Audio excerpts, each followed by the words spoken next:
Page 48. White. Rose found out from somebody in the crowd that Marcus got arrested. She was in tears and all over me to tell her what I knew. Some of the kids were saying Marcus probably got into a fight with somebody at school who went to the cops about it. Only I couldn't stop looking over my shoulder, waiting for the cops to show up again and just haul me away. Casey left the second the refs blew the whistle to end the game. A few of the scouts were waiting around by his office door trying to find out what happened to Marcus. The scout from St. John's had talked to me a couple of times before, and once with me and Marcus together, but I didn't have much time left now. I thought about Marcus being at the police station and everything I could lose. I had a ticket to play big-time college ball in my hands. I wasn't going to just give it away. So I walked straight up to the scout and told him I wanted to play for St. John's. "That's great news, Eddie. We've had a scholarship with your name on it for a while now," he said, handing me his card. "Fax us a letter of intent in the morning and we'll make it all official." Then he asked me where Coach was and why Marcus didn't come out for the second half. Before I had time to open my mouth, one of the other scouts came over to tell him that Casey was gone. I sprinted for the locker room before things got any worse. I put on my street clothes on over my uniform and went down the same back stairs where the cops took Marcus. Kids on the team saw that I didn't want to talk. They probably thought I was in a hurry to help out my best friend. A police car passed me on the street, and I just stood frozen until it rolled out of sight. I could feel my heart pounding inside my chest. I knew that Marcus wouldn't point a finger at me, but he might say the wrong thing by mistake, or the cops might trick him into saying we were together that night. I beat my family back home. They probably waited around for me at the gym, and that was all the head start I needed. I ran up to the attic with Gotti on my heels. I took the shoebox down from the closet and sat on the edge of my grandpa's bed with it. He had that gun to protect his family. I used it to rob people. The pictures of him with my grandma were looking right at me. I told him how I screwed up and that I never meant to shoot anybody, but he just stared back at me from every angle. I opened the box with my hands shaking. I hated the idea of touching that damn gun again, so I held my breath and grabbed it fast. The gun felt heavier in my hand than it had ever had before. It was always chilly in the attic, and the gun hadn't warmed up a bit since I put it back that night. I closed my palms around the handle with my finger way off the trigger. The cold ran up my arm and sent a shiver through my spine. I stuffed the gun into the front of my pants and started breathing again. I put the shoebox with a brick inside it. Then I hustled my ass out of the house, taking Gotti with me this time. I wanted to look more like a kid walking his dog than somebody trying to ditch a gun. I walked up the stairs and past Marcus's building. Then I turned straight down 21st Street for Astoria Park. Every half block or so I tapped on the gun to make sure it was still there. The Department of Sanitation garage was on the other side of the street. My dad picked up his truck there in the morning and dropped it off in the same spot every night. My grandpa did the same thing before him for almost 40 years. The park right next to it was where me and Marcus first played ball together. It's not as much of a park, just two full courts laid out side by side.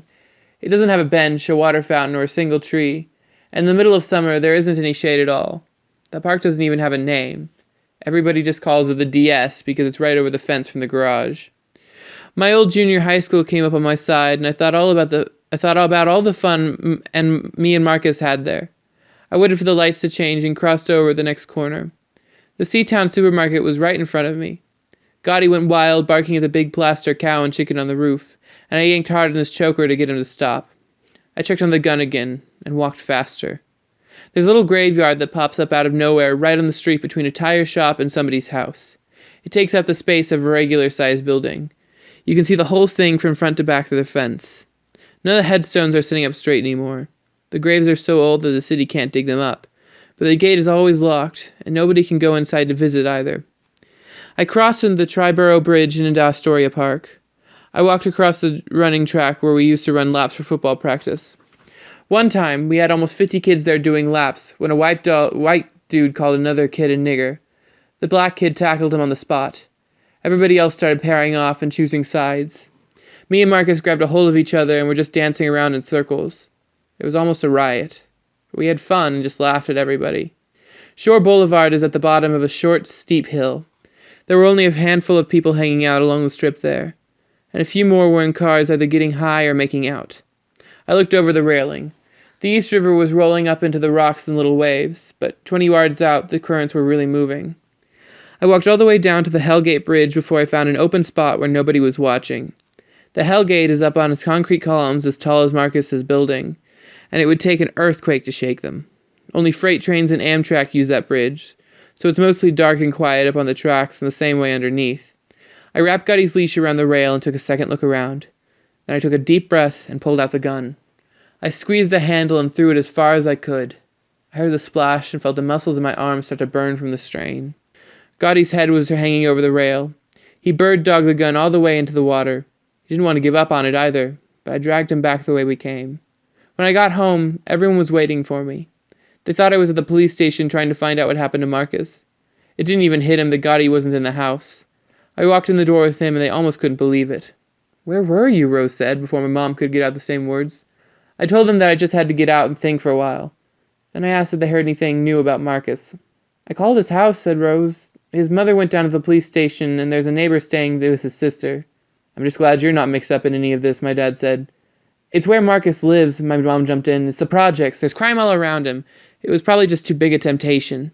Then she took a short, quick breath and said, "Listen to me. I'm talking like he's guilty of whatever it is.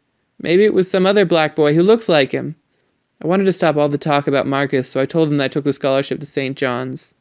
My mom was so happy she started to cry, mostly because I wouldn't be moving away. "I told everybody he would be a success," my dad said at the top of his lungs. Rose asked me if Marcus getting arrested would stop schools from wanting him too. "What does that have to do with me?" I snapped. "Nothing," my dad said. "Not a thing." Rose stared back at me. Maybe I was the worst friend in the whole world, getting myself into a school while Marcus was in handcuffs, but I threw up my arms and walked away from her. I thought the day I picked a school would be one of the happiest times of my life. There would be some kind of big celebration at home. I thought me and Marcus would be at a party with the rest of the team. That maybe I would celebrate in private with Rebecca or some other girl that night, but here it was, and it was nothing like that. It took me almost an hour to type out a simple letter saying that I was choosing St. John's. I spent the whole next morning at school dodging questions about Marcus. I got to homeroom as late as I could, but the second I walked through the door, everybody wanted to know what happened. Most of them looked shocked when I told them that I didn't know anything. They were asking me about Marcus like I was his brother. Maybe they thought I was supposed to chase the cops all the way down to the station house. Rebecca wasn't asking me to explain anything, but she talked to me like somebody in my family was sick in the hospital. I hated that kind of sympathy, especially because I didn't deserve it. I was going to tell her about the scholarship, but I couldn't find a place to start. Every time I brought it up into my throat, it didn't feel right. Later, my mom tracked me down in the hall. I could see in her face that something was wrong.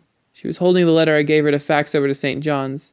I thought the scout had changed his mind and sent it back. But my mom gave me the letter and said, "It's all done, and I'm very proud of you." Then she put her hand on my shoulder and said, "I went to the principal's office to fax that. Miss Rudolph told me all about Marcus. Eddie, he was arrested for robbery with a gun, and somebody got shot. Can you believe it?" She asked me if I was going to be all right. I told her I could handle it, and that she should worry more about Rose. "Right," she said. "I'm going to find her now. I don't want her hearing about this from like the kids." She kissed me on the cheek, like that would protect me from something. Then she walked off to find my sister. I could hear the sound of her footsteps behind me when I realized that she said somebody got shot and not killed.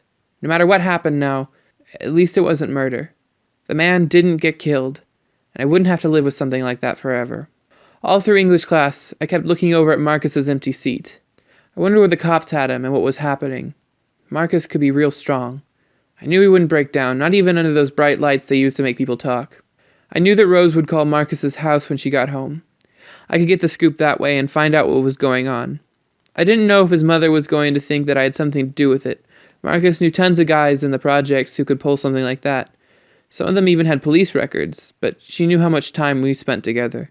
Marcus had the seat behind me in math, so once I sat down, I just didn't turn around. I tried to block him out of my head and concentrate on the problems on the board. But after a while, I could almost feel him breathing down my neck. I turned around all at once and almost lost it when I saw a black face staring back at me. Some kid from a couple of rows back had moved up to see the board better, and I almost jumped down his throat. I went up to the gym after class, but Casey wasn't around. There was just a note in his office door that read, "Practice canceled today." I don't even think he came to school that day because the note was in his handwriting. The team was hanging around talking about it. Do you think Coach is out looking after Marcus?" Andre asked out loud. "No doubt," said Moses, eyeing me. "Coach is his real white brother." X said to me, "So you don't know anything or you just can't speak on it?" "I told you already. I'm waiting to find out just like everybody else," I answered. Then Preston came running up the stairs and broke the news. Marcus got arrested for robbery, he said, and somebody got shot. Shit, kids said all at once. Now don't tell me you weren't close enough to hear that gun go pop, X barked at me.